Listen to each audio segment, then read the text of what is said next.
Hello दोस्तों, कैसे हैं आप लोग? आपको पता ही है, अपने आसपास हज़ारों क्राइम होते हैं। कुछ तो सॉल्व हो जाते हैं और कुछ बन जाती है मिस्ट्रीज़। उन्हीं मिस्ट्रीज़ में से एक के.एन. नानावटी केस। ये एक ऐसा केस है जो हमेशा रहस्य और विवादों से घिरा रहा। फ़र्ज़ करिए एक आदर्श परिवार मुंबई जैसे बड़े शहर में। उसमें एक नौसेना अधिकारी जिनका नाम कमांडर कासव मानेकशॉ नानावटी। वे एक सम्मानित और प्रतिष्ठित शख्सियत थे। उनकी शादी एक सुंदर ब्रिटिश महिला सिल्विया से हुई। उनके 3 प्यारे बच्चे भी थे।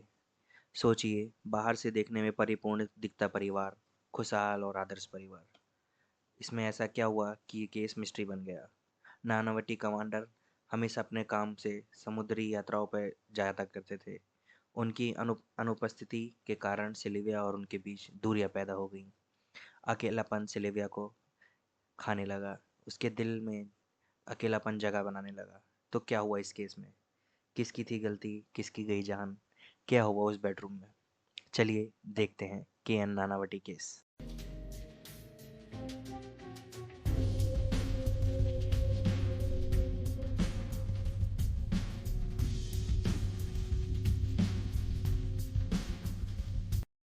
नानावटी केस की कहानी भारत के इतिहास के सबसे चर्चित और सनसनीखेज घटनाओं में से एक है। यह एक ऐसी कहानी है जिसमें प्यार है, धोखा है, बदले की आग भी शामिल है। ये बात है 1959। इस घटना ने पूरे देश को हिलाकर रख दिया था। आज भी लोग इसे सुनकर दंग रह जाते हैं। तो चलिए इस दिलचस्प और रोमांचक केस की कहानी बताते हैं। एक गुप्त प्रेम संबंध। इसी समय सिल्विया की जिंदगी में आए प्रेम आहूजा, जो एक अमीर और आकर्षक व्यापारी थे।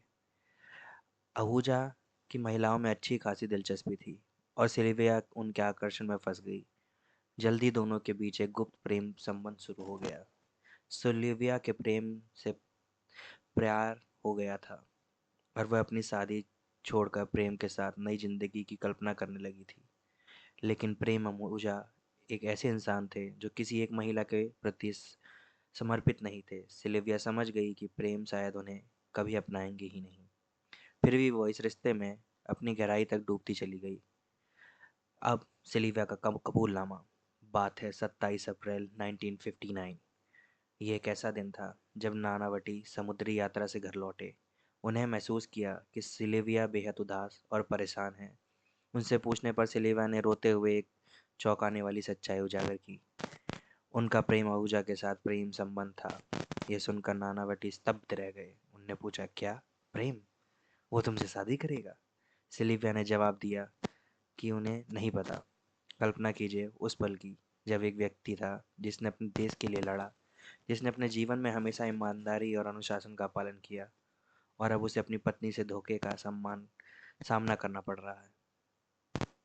वह दिल से चाहता था कि ये सच ना हो, लेकिन यही सच था। अब आती है बदले की आग। लेकिन नानावटी ने गुस्से में कोई चीख पुकार नहीं की। उनके शांत रहते हुए कहा कि वह इस मामले को सुलझा लेंगे। उन्होंने सिल्विया और बच्चे को सिनेमा हॉल में छोड़ा और अपनी कार लेकर निकल पड़े। लेकिन वह सीधा प्रेम आहूजा से मिलने नहीं गए। सबसे पहले उन्हें नौसेना बेस पहुंचे, जहां उन्होंने व्यक्तिगत सुरक्षा के बहाने एक रिवॉल्वर चेकआउट कर ली। मन में बदले की आग थी, परंतु उसे चेहरे पर एक खतरनाक शांति। Cold blood.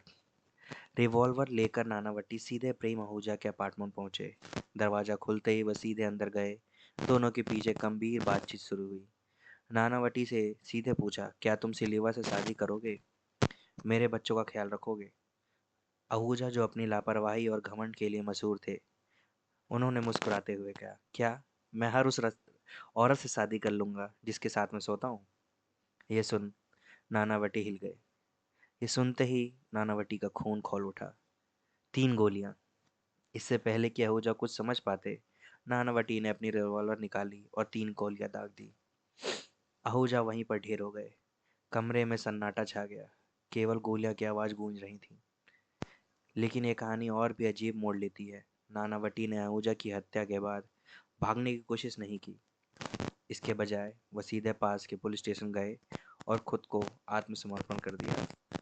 आत्मसमर्पण से पहले उन्होंने अपने नेवी बेस में अपने सीनियर को ये बात बताई कि उनके हाथों एक कत्ल हो गया है। उन्होंने पुलिस के सामने अपना अपराध कबूल कर लिया और पूरी घटना को विस्तार से बताया, मानो वह अपने किए हुए पर बिल्कुल पछता नहीं रहे हों। भारत का सबसे बड़ा मुकदमा इसके बाद जो हुआ वो एक सनसनीखेज मुकदमा था। पूरे देश को अपने चंगुल से जकड़ लिया। कोर्टरूम ड्रामा के हर मोड़ पर जनता और मीडिया की नज़र थी। नानावटी की अदालत में खुद को निर्दोष बताया। उसने वकील ने दलील दी कि एक पेंशन क्राइम था पेशन क्राइम था, यानी धोखे और भावनाओं के आघात में हुआ अपराध। नानावटी ने कहा, रिवॉल्वर गलती से चल गई थी जब वह और आहूजा के बीच धक्का मुक्की हो रही थी, लेकिन अभियोजन पक्ष ने इसे सुनियोजित हत्या बताई। उन्होंने कहा कि नानावटी ने जानबूझकर रिवॉल्वर लेकर आहूजा के घर गए थे और उनके दिमाग में पहले से ही था हत्या करने का इरादा।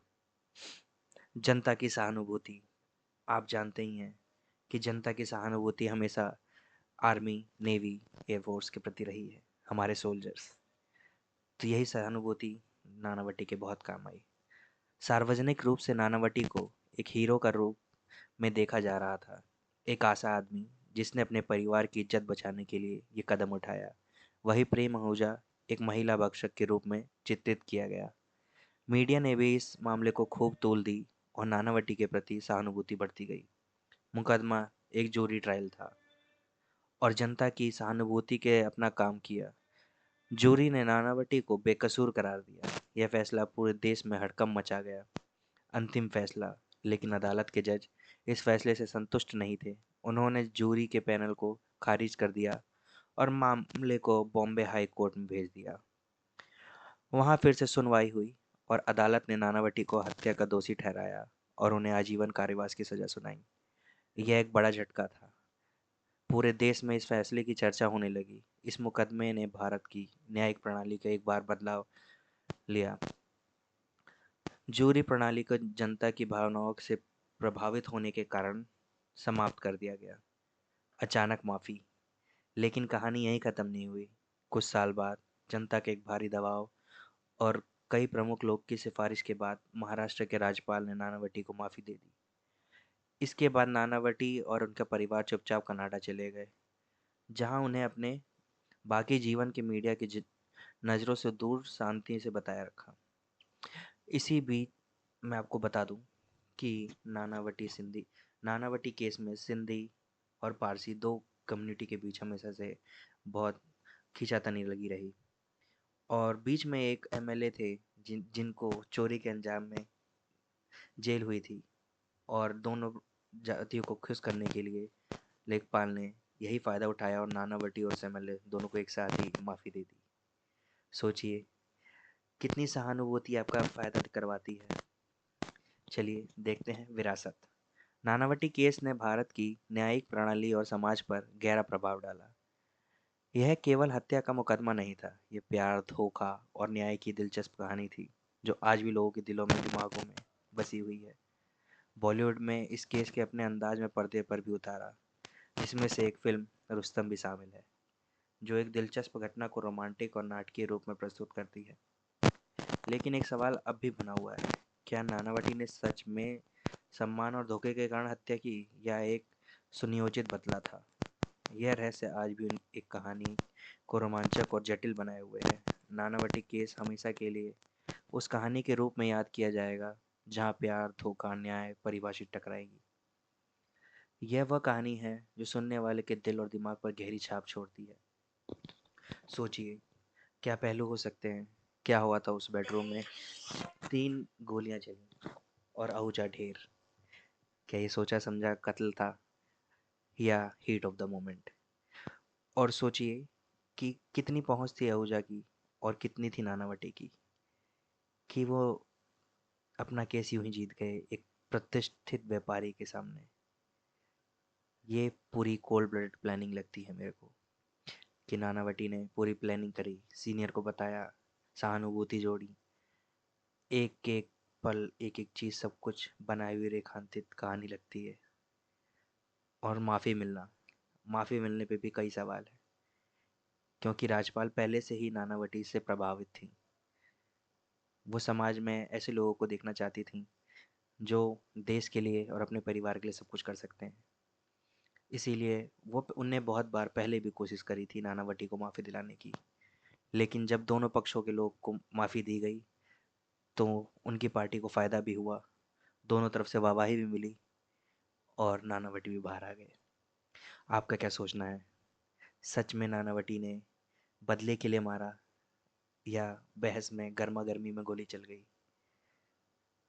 अपनी सोच कमेंट बॉक्स में लिखें और वीडियो को लाइक शेयर सब्सक्राइब कर दीजिए। धन्यवाद। मिलते हैं अगले वीडियो में।